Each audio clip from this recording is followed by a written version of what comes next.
Part 2. Chapter number 2 life processes and living organisms part 1. म्हणजे काय तर लिव्हिंग ऑर्गॅनिझम म्हणजे सजीव, सजीवांमधील लाईफ प्रोसेसेस म्हणजे जीवन क्रिया भाग 1 हा घटक आपल्याला यावर्षी अभ्यासायचा आहे. तर बुक मधील पेज नंबर 12 जो आहे तर त्याच्यावरती कॅन यू रिकॉल दिलेला आहे. तर हा कॅन यू रिकॉल यावर्षी तुम्हाला सिलेबस मधून हा भाग काढून टाकण्यात आलेला आहे. त्या पुढील भागात आपण बघूयात. तर बघा लिव्हिंग ऑर्गॅनिझम्स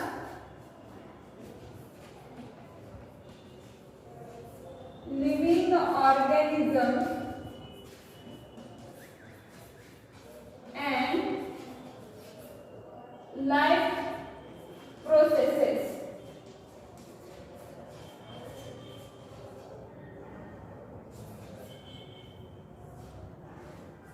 सजीव आणि जीवन क्रिया.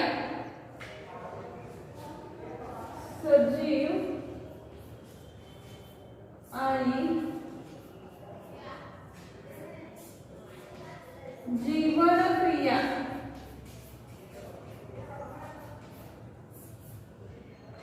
हा घटक आपण अभ्यासूयात.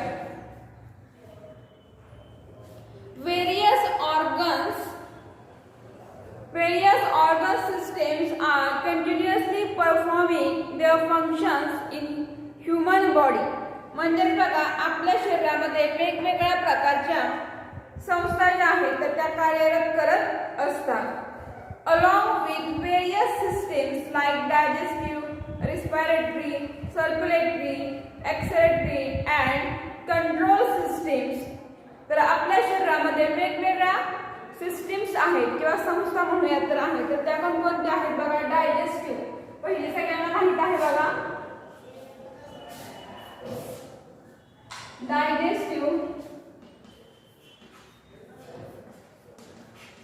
डायजेस्टिव्ह सिस्टीम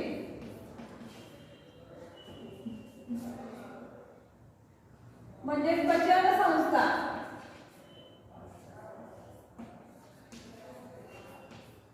पचन संस्था जी आहे किंवा डायजेस्टिव्ह सिस्टीम जी आहे तर आपल्या शरीरामध्ये आपण जे अन्न कंझ्युम केलेलं आहे तर त्या अन्नाचं डायजेशन किंवा पचन करण्याचं काम यामध्ये केलं जातं. Then respiratory system.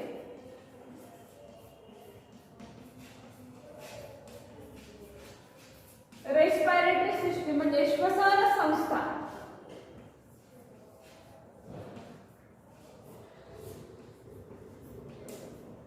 याच्यामध्ये श्वसन संस्थेमध्ये नाकावाटे हवेमधील जो ऑक्सिजन आहे तर त्या ऑक्सिजनचं काय केलं जातं. ऑक्सिजन घेतला जातो आणि कार्बन डायऑक्साइड आपल्या शरीरातून बाहेर फेकला जातो. नंतर सर्क्युलेटरी सिस्टीमला रक्ताभिसरण संस्था म्हटलं जातं.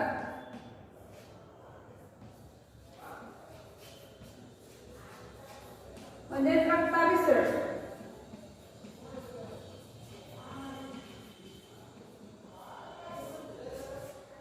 या सिस्टीम मध्ये आपल्या शरीरामध्ये जे रक्त आहे तर ते हृदयाकडून पूर्ण बॉडीला पाठवण्याचं म्हणजे पायापासून ते मेंदूपर्यंत पाठवण्याचं काम याच्यामध्ये केलं जातं.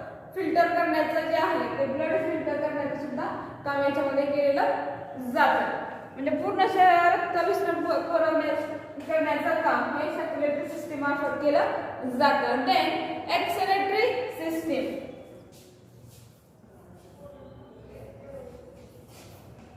एक्सक्रेटरी सिस्टीम म्हणजे उत्सर्जन संस्था. उत्सर्जन संस्था याच्यामध्ये आपल्या शरीरातील पचन केल्यानंतर किंवा श्वसन झाल्यानंतर तर नको असलेले टाकाऊ पदार्थ जे की आपल्या आरोग्याच्या दृष्टीने किंवा शरीरासाठी ते घातक आहे तर हे टाकाऊ पदार्थ बाहेर टाकण्याचं काम एक्सक्रेटरी सिस्टीम मध्ये केलं जातं. देन कंट्रोल सिस्टीम म्हणजे नियंत्रण संस्था. कंट्रोल सिस्टीम म्हणजे नियंत्रण संस्था. तर कंट्रोल सिस्टीम मध्ये आपल्या पूर्ण करण्याचं काम वेगवेगळ्या ऑर्गन्स मार्फत केलं जातं. किंवा आपल्या शरीरामध्ये जी नर्व्ह सिस्टीम आहे तर त्या नर्व्ह सिस्टीम मार्फत आपल्या शरीरात चेतासंस्था आपण म्हणतो त्या चेतासंस्थेद्वारे आपल्या शरीरावरती नियंत्रण ठेवण्याचं काम केलं जातं. तर हे झाले आपल्या शरीरामध्ये वेगवेगळ्या असणाऱ्या सिस्टीम ज्या आहेत त्या सिस्टीम मार्फत म्हणजे प्रत्येकीचं काम पचन संस्थेचं वेगळं काम आहे, श्वसन संस्थेचं वेगळं आहे किंवा सर्क्युलेटरी एक्सक्रेटरी कंट्रोल सिस्टीम या प्रत्येक सिस्टीमचं वेगवेगळं काम आहे. परंतु एकाच बॉडीमध्ये ह्या आपापलं काम करत असतात आणि ह्यांचं कोऑर्डिनेशन जे आहे तर ते असतं. Different external and internal organs are performing their functions. तर बघा याच्यामध्ये एक्सटर्नल आणि इंटरनल, एक्सटर्नल म्हणजे बाहेरचे आणि इंटरनल म्हणजे आतले ऑर्गन्स जे आहेत तर ते सुद्धा याच्यामध्ये म्हणजे शरीराचे बाह्य आणि अंतर्गत जे अवयव आहेत तर ते अवयव सुद्धा आपल्या शरीरामध्ये कार्य जे आहे तर ते स्वतंत्रपणे करत असतात. Performing their functions independently but through a complete coordination. म्हणजे या वेगवेगळ्या ज्या संस्था आहेत तर त्यांचं काम जे आहे ते प्रत्येकाचं स्वतंत्र आहे, परंतु हे जे आहेत सगळ्या वेगवेगळ्या सिस्टीम्स त्यांचं कोऑर्डिनेशन म्हणजे योग्य समन्वय असतो आणि योग्य समन्वयामधूनच हे काम त्यांचं घडून येतं. These overall system in an action in more or less same way in all the organisms. म्हणजे जे प्रत्येक ऑर्गॅनिझम्स आहे तर त्या प्रत्येक ऑर्गॅनिझम्स मध्ये असणाऱ्या या ज्या सिस्टीम्स आहेत तर त्या कमी अधिक प्रमाणावरती असतात. ठीक आहे, म्हणजे कमी अधिक प्रमाणावर त्यांची काम करण्याची पद्धत असते. देन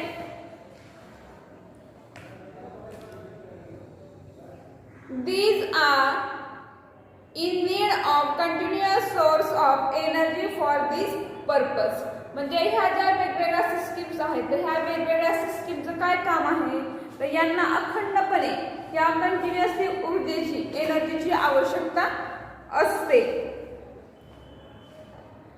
मग ही एनर्जी कशापासून भेटते किंवा कशामध्ये असते तर बघा carbohydrates, fats, lipids and are the main source of this energy and it is harvested by the mitochondria present in each cells. तर आपल्या शरीराला आवश्यक असणारी जी एनर्जी किंवा ऊर्जा आहे तर ती ऊर्जा आपल्याला कार्बोहायड्रेट्स म्हणजे कर्बोदके, नंतर फॅट्स स्निग्ध पदार्थ असतील किंवा प्रथिनं असतील ते या अन्न पदार्थ जे आहेत याच्यामधून आपल्याला ती भेटत असते. त्याचबरोबर आपल्या शरीरामध्ये ज्या सेल्स आहेत तर त्या सेल्समध्ये असणारा मायटोकॉन्ड्रिया म्हणजे तंतुकणिका, तर या तंतुकणिकेमार्फत काय केलं जातं ही एनर्जी मिळवली जाते. It is not like that only food stuff is sufficient for energy production but oxygen is also necessary. म्हणजे बघा इथं काय सांगितलं ऊर्जा निर्मिती जी आहे किंवा एनर्जी प्रोडक्शनसाठी फक्त अन्न घटक, फूड स्टफ म्हणजे अन्न घटक, तर अन्न घटक महत्वाचा नसतो. त्याचबरोबर ऑक्सिजनची सुद्धा आवश्यकता आहे. नुसतं अन्न पदार्थ खाल्ले आणि आपलं काम झालं असं नाही, तर ऑक्सिजनची सुद्धा खूप महत्वाची गरज आहे. All these that is foodstuffs are oxygen are transported up to the cell by circulatory systems. तर यामध्ये तुम्हाला काय सांगितलेलं आहे बघा, तर या ठिकाणी सांगितलेलं आहे की आपल्या शरीरामध्ये असणारे जे सर्व घटक आहेत म्हणजे सर्व जे घटक आहेत तर ते ट्रान्सपोर्ट करण्याचं काम वेगवेगळ्या संस्थांपर्यंत म्हणजे या सर्क्युलेटरी सिस्टीम असेल, डायजेस्टिव्ह सिस्टीम वगैरे असतील या सिस्टीमपर्यंत पोहोचवण्याचं जे काम आहे एनर्जी पोहोचवायचं काम, तर हे एनर्जी पोहोचवायचं काम ह्या शरीरामध्ये असणाऱ्या सेल्स म्हणजे ज्या पेशी आहेत तर त्या पेशी करत असतात. Besides, त्याचबरोबर it is coordinated by the control systems of the body. That is, each life process contributes in its own way in the process of energy production. तर या ठिकाणी तुम्हाला काय सांगितलेलं आहे बघा की हे सर्व जे घटक आहेत तर हे ट्रान्सपोर्ट व्हायच्या वेळेस हे ट्रान्सपोर्ट होऊन सेल्स पर्यंत पोहोचलेले आहेत. मग तिथं काय होतं सेल्स पर्यंत पोहोचल्यानंतर एनर्जी सेल्सपर्यंत पोहोचलेली आहे. तर ही कंट्रोल सिस्टीम जी आहे आपली, तर ती कंट्रोल सिस्टीम काय करते, या सर्व सिस्टीम्सवरती नियंत्रण ठेवण्याचं काम करत असते. आणि म्हणजेच काय होतं तर बघा, ऊर्जा निर्मितीसाठी असणारी प्रत्येक म्हणजे जीवनक्रिया आहे तर ती आपापल्या पद्धतीनं हातभार म्हणूयात तर लावण्याचं काम करत असते.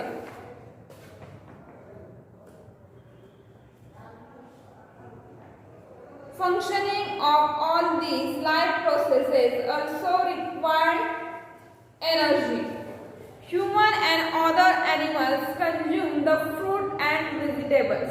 म्हणजेच बघा, ह्युमन म्हणजे मानव सगळ्यांना माहीत आहे, आणि अदर ॲनिमल्स म्हणजे इतर प्राणी फळे आणि भाजीपाला यांचं सेवन करतात. Then plants are autotrophic. Plants कसे आहेत, ॲटोट्रॉपिक म्हणजे स्वयंपोषी आहेत. ॲटोट्रॉप्स म्हणजे स्वयंपोषी, आणि स्वयंपोषी म्हणजे स्वतःचं अन्न स्वतः तयार करणारे. They prepare their own food म्हणजे ते स्वतःचं अन्न स्वतः तयार करतात. They utilise some of the food for themselves whereas remaining is stored in various parts like fruit, leaves, stem, root, etc. म्हणजे वनस्पती जी आहे तर ती वनस्पती स्वतःचं अन्न स्वतः तयार करते, आणि काही अन्न ती काय करते, स्टोअर करून ठेवण्याचं काम करते किंवा साठवते. युटिलाइज म्हणजे स्टोअर करणे. तर मग हे स्टोअर कसं करते, काही फळं असतील, पानं असेल, खोड असेल किंवा मुळं असतील, या स्वरूपामध्ये ती साठवून ठेवण्याचं काम करत असते. म्हणजे प्रत्येक प्लांट्समध्ये वेगवेगळं आहे. काही फ्रूटमध्ये करतील, काही रूट्समध्ये करतील, काही स्टेममध्ये साठवण्याचं काम करत असते. त्याचबरोबर we consume all these various plants material and obtain different nutrients like carbohydrates, fats, proteins, vitamins and minerals. तर बघा, आपण जे आहे वनस्पती जे आहे, वनस्पतीमध्ये आपण बघितलेलं होतं किंवा वनस्पतीजन्य जे आपण वेगवेगळे पदार्थ खातो, काही फळे, काहींचे लीफ खातो, काहींचे स्टेम, असे वेगवेगळे पालेभाज्या आणि फळभाज्या या दोन्हींचा समावेश याच्यामध्ये येतो. मग हे जे वनस्पतीजन्य पदार्थ आहेत तर त्याचं आपण सेवन करतो, आणि सेवन केल्यानंतर आपल्याला त्याच्यामधून वेगवेगळे न्यूट्रिएंट्स म्हणजे पोषक द्रव्ये की जे आपल्या शरीरासाठी महत्त्वाचे असतात ते भेटतात. मग कार्बोहायड्रेट्स म्हणजे कर्बोदके असतील, काही प्रोटीन्स असतील, काही फॅट्स, काही विटॅमिन्स असतील किंवा काही मिनरल्स आपल्याला याच्यामध्ये भेटतात. ठीक आहे. We get 4 kilo calories energy per gram of carbohydrates. Let's us study the way by which this energy is obtain. तर बघा, इथं सांगितलेलं आहे आपल्याला की वेगवेगळी जी एनर्जी आहे तर वेगवेगळी एनर्जी आपल्याला कशामधून भेटते किंवा कशामध्ये आहे. तर वेगवेगळ्या फ्रूट्स, लिपिड्स जे आहेत तर ते कशामध्ये भेटतात किंवा कोणते अन्नपदार्थ खाल्ल्यानंतर आपल्याला कोणते घटक भेटतात हे आपल्याला बघायचं आहे. ठीक आहे. इथपर्यंत आपण सगळ्यांच्या लक्षात आलं असेल. बघा, पुढचा भाग सांगितलाय बघा, वी ऑब्टेन कार्बोहायड्रेट्स. कार्बोहायड्रेट्स म्हणजेच कर्बोदके. हे कर्बोदके आपल्याला कशापासून भेटतात बघा, तर कार्बोहायड्रेट्स जे आहेत तर ते आपल्याला इथं लिहिते मी,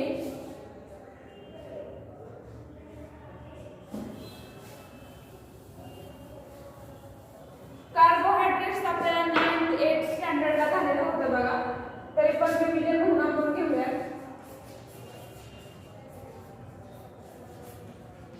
कार्बोहायड्रेट्स म्हणजे कर्बोदके. ही कर्बोदके आपल्याला कशामध्ये भेटतात बघा, मिल्क म्हणजे दुधामध्ये आपल्याला भेटतात. देन जॅगरी, फ्रुट्स म्हणजे फळे, जॅगरी म्हणजे गुळ सगळ्यांना माहित आहे. कॅन शुगर म्हणजे ऊस. नंतर व्हेजिटेबल्स पालेभाज्या, पोटॅटोज बटाटा, स्वीट पोटॅटोज रताळ, स्वीट मेल म्हणजे मध, अँड सिरियल्स म्हणजे कडधान्य. देन सिरियल्स म्हणजे तृणधान्यांमध्ये व्हीट असेल, गहू, मेज, मका, रागी म्हणजे नाचणी, ज्वारी माहिती आहे सगळ्यांना, मिलेट म्हणजे बाजरी अँड राईस एक्सेट्रा. या सर्व घटकांमधून आपल्याला कार्बोहायड्रेट्स भेटतात. We get 4 calories energy per gram of carbohydrates. म्हणजेच बघा आपल्याला कर्बोदकामधून आपल्याला 4 किलो कॅलरी पर ग्राम एवढी एनर्जी भेटते. मग ही एनर्जी नेमकी कशी भेटते किंवा कशा स्वरूपामध्ये मिळवली जाते हे आपण नेक्स्ट लेक्चरला बघूयात. तर आज आपण living organisms and life processes हा घटक बघितलेला होता. तर या घटकामध्ये आपण काय अभ्यास करतो, तर याच्यामध्ये बघितलं की आपल्या शरीरामध्ये वेगवेगळ्या संस्था ज्या आहेत तर त्या स्वतंत्रपणे कार्य करत असतात आणि ह्या वेगवेगळ्या स्वतंत्रपणे कार्य करत असल्या तरी याच्यावरती ह्या सगळ्या एकत्र संस्था येऊन कोऑर्डिनेशन यांचं असतं आणि कोऑर्डिनेशन सगळ्यांचं एकत्रित असल्यामुळे कंट्रोल सिस्टीम काय करते, या सर्वांवरती नियंत्रण ठेवण्याचं काम करत असते. मग ह्या सगळ्या सिस्टीम ज्या आहेत तर त्या चालवण्यासाठी आपल्या शरीरामध्ये एनर्जी आवश्यक आहे. मग ही एनर्जी जी आहे तर ती कशा स्वरूपामध्ये भेटते किंवा कुठून भेटते, मग जे आपण अन्न पदार्थ खाल्लेले आहेत तर त्या अन्न पदार्थांमार्फत आपल्याला ही एनर्जी भेटते. मग आपण कोणत्या स्वरूपाचे अन्न पदार्थ खातो, मग कार्बोहायड्रेट्स असतील, फॅट्स असतील, लिपिड्स असतील, व्हिटॅमिन्स, मिनरल्स, प्रोटीन्स जे आहेत तर या स्वरूपामध्ये किंवा इथे जे अन्न घटक जे आहेत तर त्या स्वरूपामध्ये आपण काय करतो ते खात असतो आणि खाल्ल्यानंतर आपल्या शरीरामध्ये एनर्जी तयार होते. मग ही एनर्जी जी आहे तर आपल्या शरीराच्या ज्या सेल्स आहेत किंवा पेशी म्हणतो तर ह्या सेल्स काय करतात आपल्या शरीरावर किंवा ह्या सगळ्या बॉडीवर सिस्टीम ज्या आहेत त्या सिस्टीमपर्यंत पाठवण्याचं काम केलं जातं. सेल्समध्ये असणारा मायटोकॉन्ड्रिया जो आहे तर तो काय करतो, मायटोकॉन्ड्रिया प्रत्येक सिस्टीमपर्यंत हे जी एनर्जी आहे तर ती पाठवण्याचं काम करत असतो आणि अशा प्रकारे आपल्या शरीराचं जे एनर्जीचं काम आहे तर याच्यामध्ये चालतं. ठीक आहे, आजचा भाग सगळ्यांच्या लक्षात आला असेल बघा. उर्वरित भाग आपण नेक्स्ट लेक्चरला घेऊयात. जेवढा भाग शिकवलाय तेवढा सगळ्यांनी काय करायचं, त्याचं वाचन करायचं आहे. जेवढं तुम्ही जास्त वाचाल तेवढं तुम्हाला त्याची प्रॅक्टिस होऊन जाईल आणि इंग्लिश जे कठीण शब्दाचे अर्थ असतील फळ्यावरती मी लिहिलेले आहेत तर ते तुम्ही सगळ्यांनी लिहा. थँक्यू.